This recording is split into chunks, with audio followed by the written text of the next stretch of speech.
और उनकी मनमानी चलती। और आज यदि उनकी मनमानी चलती तो आज जो खबरें जो देख रहे हैं सकारात्मक खबरें, वो सकारात्मक खबरें नहीं आती। वो प्रतिदिन यही आता कि भागलपुर के शिक्षक को नरकटियागंज के शिक्षक को बांका भेजा जाएगा। अखबार में यही सब खबर चलती रहती।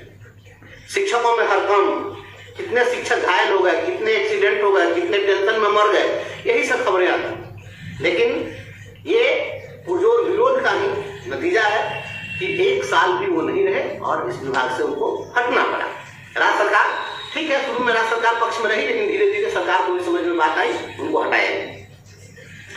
तो अब जब वो हट गए हैं तो फिर जो दूसरे आए हैं एसीएस महोदय, तो इनके काम करने की शैली कुछ अलग है।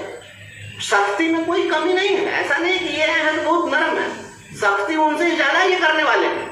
इसलिए कोई आदमी इस भ्रम में मत रहिए कि सख्ती नहीं होगी। सख्ती इन्होंने जो करना शुरू कर दी है वह तो देख सकते हैं। हाँ, ये बात जरूर है कि वह जिस तरीके से फुहरपन कर रहे थे और जिस तरीके से शिक्षकों को बेइज्जत कर रहे थे, तो वो इस प्रकार से अपमानित या सार्वजनिक रूप से नहीं करेंगे। लेकिन सख्ती होगी, सख्ती अगर होगी और अगर सुविधा दी जाए तो इस सख्ती का कोई विरोध भी नहीं करेगा। विरोध क्यों करेगा? अगर कोई सुविधा दे और अगर वह कहे कि आप ड्यूटी एकदम सख्ती से कीजिए तो कोई दिक्कत नहीं है, इसके लिए हम भी विरोध नहीं करेंगे।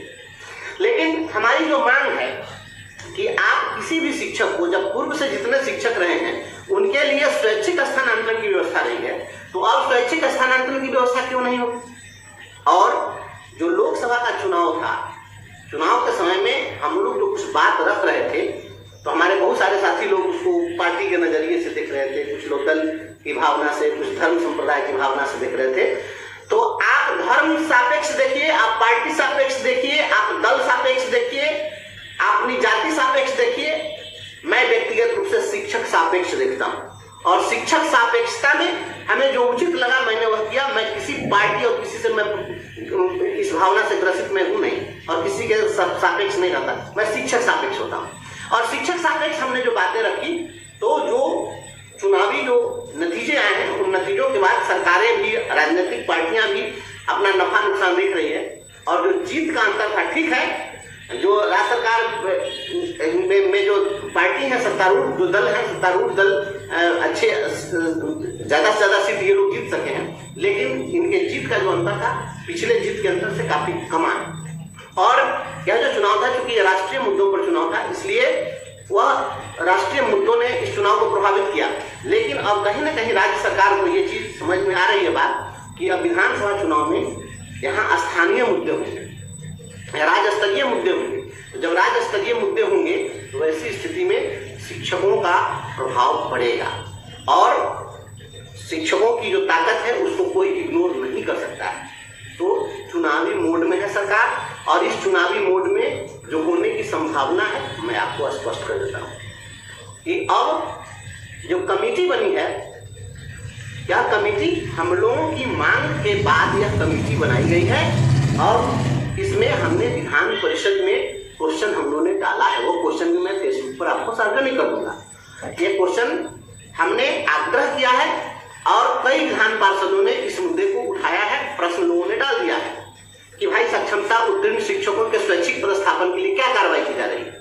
तो जो हमारे निर्वाचित जनप्रतिनिधि हैं, विधान पार्षद विधायक लोग, वो भी दबाव बना रहे हैं, हम लोग भी अपने स्तर से आग्रह कर रहे हैं, दबाव बना रहे हैं। सभी लोगों का प्रयास हो रहा है और इस प्रयास का नतीजा है कि सरकार ने कमेटी गठित कर दी और जब कमेटी गठित कर दी है तो इसके सकारात्मक परिणाम होंगे। सकारात्मक परिणाम क्या होंगे कि निश्चित रूप से जो आपको जिला बदल करने की जो साजिश चल रही थी, मुझे लगता है कि ये सरकार वापस लेगी और लोगों का पदस्थापन कहीं न कहीं स्वैच्छिक ही होगा। और यह स्वैच्छिक पदस्थापन वह चाहे अपने प्रखंड में हो या प्रखंड के बाहर हो, लेकिन जो पहले 3 जिलों का विकल्प था वो संभव है कि 3 विद्यालय का विकल्प आपसे ले लिया जाए। इस प्रकार से कुछ ऐसा होगा कि आपको जो है नजदीक में पोस्टिंग हो जाएगी, तो ये लाभ आपको मिल जाएगा।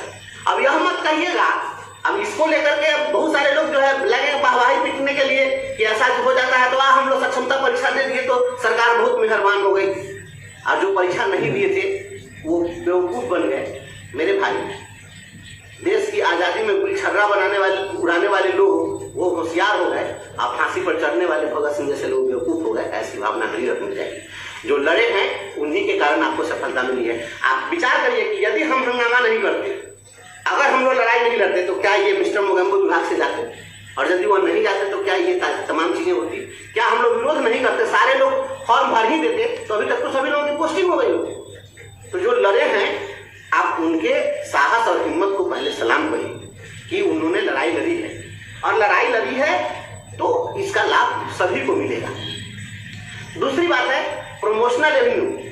प्रमोशनल एवेन्यू जो है वह हमारा हाईकोर्ट में भी चल रहा है। देखे हैं कि आपको एसीएस ने भी जो हाईकोर्ट के केस है उसकी समीक्षा करते हुए उन्होंने कहा है कि भाई इस पर निर्णय करिए। तो प्रमोशनल भी गतिविधियां चल रही है, कुछ न कुछ प्रमोशन भी होगा। तो अगर यह सरकार हमको पहले प्रोन्नति दे देती है पोस्टिंग के पहले, या नई नियमावली बना करके विशिष्ट शिक्षक में प्रोन्नति के एवेन्यू को सरकार बरकरार रखती है, और पूर्व की जो हमारी सेवा है उसको लेंथ ऑफ सर्विस में उसको काउंट करते हुए उसके आधार पर प्रमोशन दे देती है, तो निश्चित रूप से हमको लगता है कि आपको ये भी एक सकारात्मक चीज होगा, और इस दिशा में सरकार को आगे बढ़ना उसकी मजबूरी भी है, सरकार उस पर प्रयास भी कर रही है। तो आपको सेवा निरंतरता का लाभ, प्रोन्नति का पर्याप्त अवसर और स्वैच्छिक स्थानांतरण, इन तीन चीजों पर कहीं न कहीं अंदरूनी कुछ बातें चल रही है जो सकारात्मक है, सही दिशा में। अब आपको मैं यह बताना चाहता हूं कि हमारे जो साथी हैं, जो लोग सक्षमता परीक्षा नहीं दिए, वो लोग सोच करते हैं कि अब हम लोग का क्या होगा। देखिए, जब लड़ाई होती है, मैं किसी को झांसे में नहीं रखता हूँ, गफलत में नहीं रखता हूँ, डार्क में नहीं रखता हूँ। जो हकीकत है उस बात को बता देना चाहिए। किसी को थोड़ी देर तकलीफ लग जाए, अच्छा लगे बुरा लगे वो अलग चीज है, लेकिन सही बात बता देना चाहिए। मुझे जो लगता है कि जिन लोगों ने परीक्षा नहीं दी, हम लोग परीक्षा नहीं दिए ऐसे लोगों में शामिल, तो जो लोग परीक्षा नहीं दिए, तो आपको लग सकता है कि जो लोग दे दिए वो तो आगे निकल जाएंगे, हम परीक्षा नहीं दिए तो हम तो पीछे रह गए। तो अभी जिस तरह की स्थिति बनी हुई है, अगर राज्य सरकार इन चीजों की घोषणा कर देती है, जो जल्द ही होने की संभावना है, अगर इसकी घोषणा हो जाती है और कि स्वैच्छिक पदस्थापन हम दे देंगे, अगर सरकार सर्विस कंटिन्यूटी दे देती है और आपको वरीयता का लाभ देती है, तो निश्चित रूप से उसके बाद हम लोगों की लड़ाई खत्म हो जाएगी, और उसके अननेसेसरी हम लोग क्यों लड़ेंगे।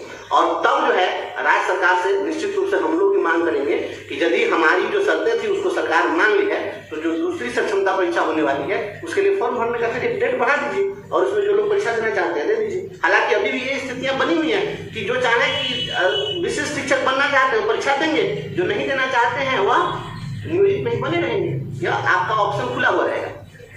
लेकिन अगर जो शर्तें हैं उसको सरकार मान लेती है, तो उसके बाद में अगर वो परीक्षा के लिए कहती है कि नहीं फिर से हम फॉर्म का डेट बढ़ा दें, तो निश्चित रूप से झगड़ा ही समाप्त हो जाएगा। ये चीजें।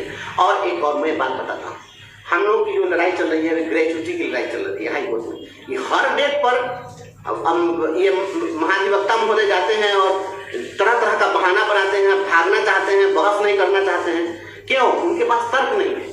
तो राज्य सरकार को ये भी बात समझ में आ रही है कि यदि इनको नियोजित भी रखते हैं तब भी इनको ग्रेचुटी का लाभ हमको देना ही पड़ेगा, पीएफ में कंट्रीब्यूशन देना ही पड़ रहा है।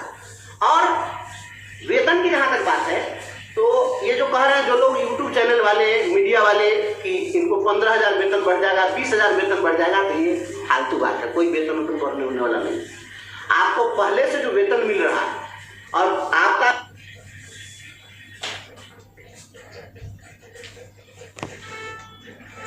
तो दोस्तों आप लोगों ने स्पष्ट रूप से सुना, यहाँ पे वासी सर ने पूरी बात कही। क्षमता पास के लिए बड़ी खुशखबरी और तमाम मुद्दों पर जो है चर्चा किया। तो दोस्तों वीडियो को शेयर करें, और लेटेस्ट अपडेट जितनी भी आएगी हम चैनल के माध्यम से आपको पहुंचाने की कोशिश करेंगे। इस वीडियो में इतना ही। धन्यवाद दोस्तों, जय हिंद।